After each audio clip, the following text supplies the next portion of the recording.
Bueno, sí, el día martes de esta semana concluyeron ya finalmente las conversaciones que habían en la mesa tripartita económica laboral para ver algunos temas laborales surgidos producto de la pandemia que trajo el COVID-19.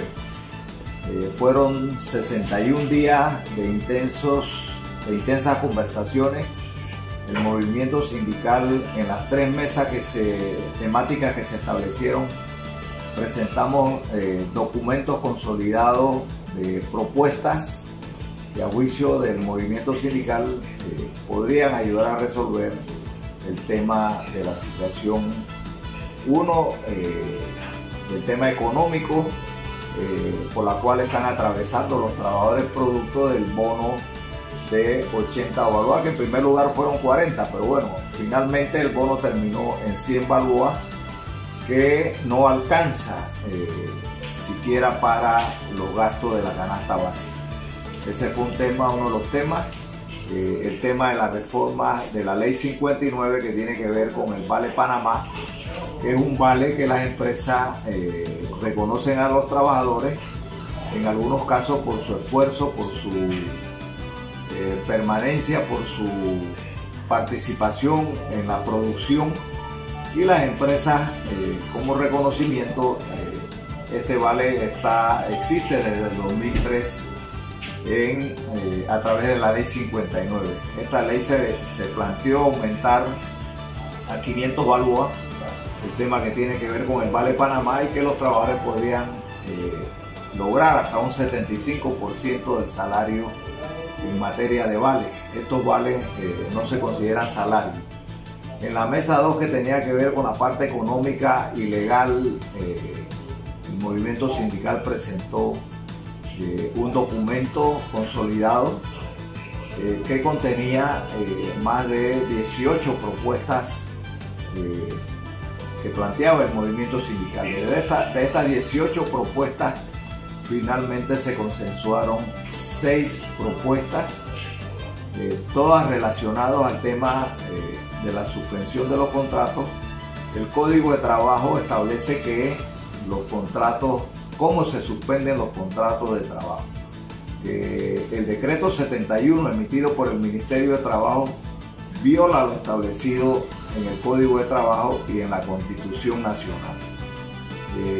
De esos temas también hablamos de las deudas que tienen los trabajadores y cómo iban a ser pagadas estas deudas. O sea, si las empresas, de común acuerdo con sus organizaciones sindicales o con los trabajadores, reducen las jornadas de trabajo, no así el salario de los trabajadores, también proporcionalmente tendría que reducir en función del 381 del Código de Trabajo, perdón, del 161 del Código de Trabajo, lo que tiene que ver con los descuentos de los trabajadores.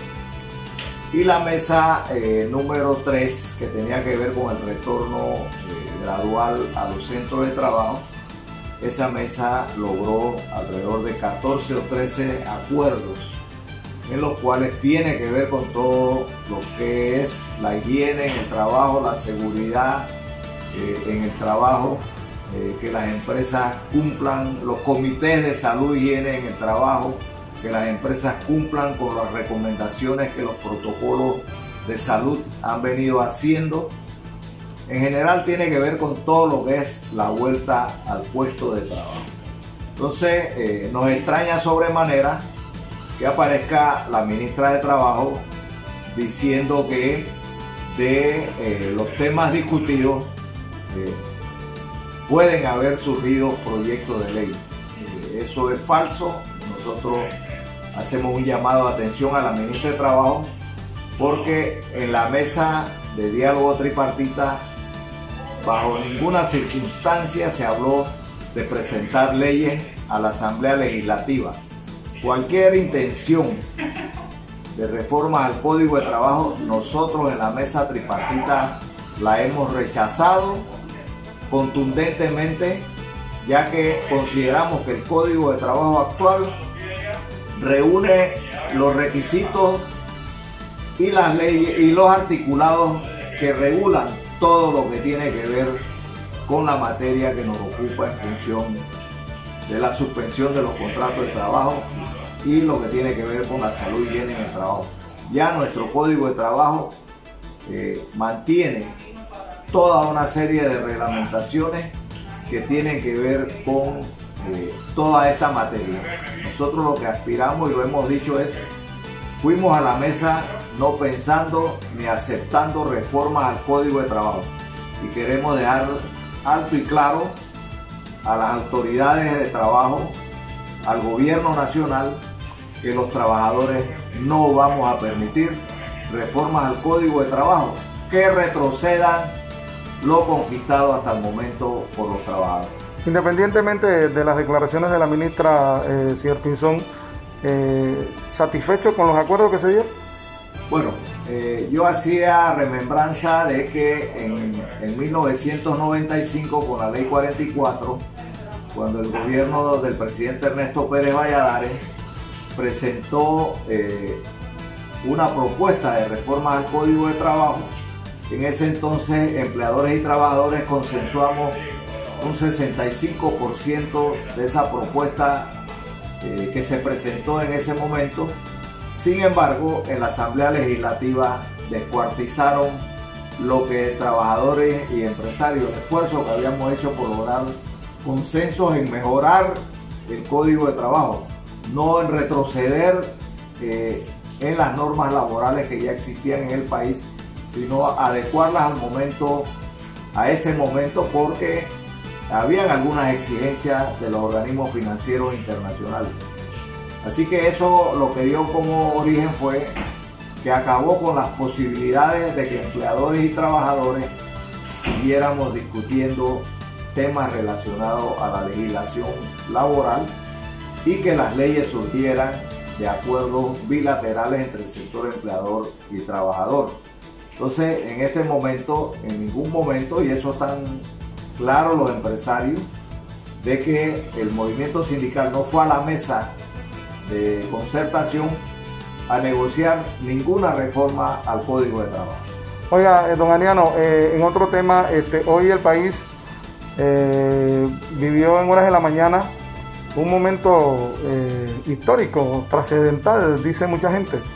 2 expresidentes de la República citados a indagatorias por casos de un perfil muy alto, ¿no?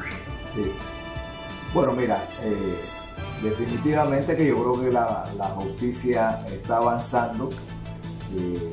Nunca se había visto en ningún país de Latinoamérica y mucho menos en Panamá que presidentes hayan sido juzgados por el tema que todos conocemos, que es la corrupción que se ha venido dando a nivel nacional y también a nivel de otros países de la región. Entonces, lo único que nosotros decimos es que se debe cumplir con el debido proceso. Nadie está por encima de la ley y todos debemos acudir a la ley cuando se nos hace un llamado por alguna denuncia que presentemos. No debe haber fueros y privilegios. Yo creo que una de las aspiraciones del movimiento sindical en unas futuras reformas constitucionales es que todos los ciudadanos de este país seamos iguales ante la ley, que los diputados no tengan preferencias, que los magistrados no tengan preferencias, sino que todos debemos ser juzgados por una misma ley. No debe haber una ley para la clase baja, uno para la clase media y la clase oligarca de este país o la clase pudiente.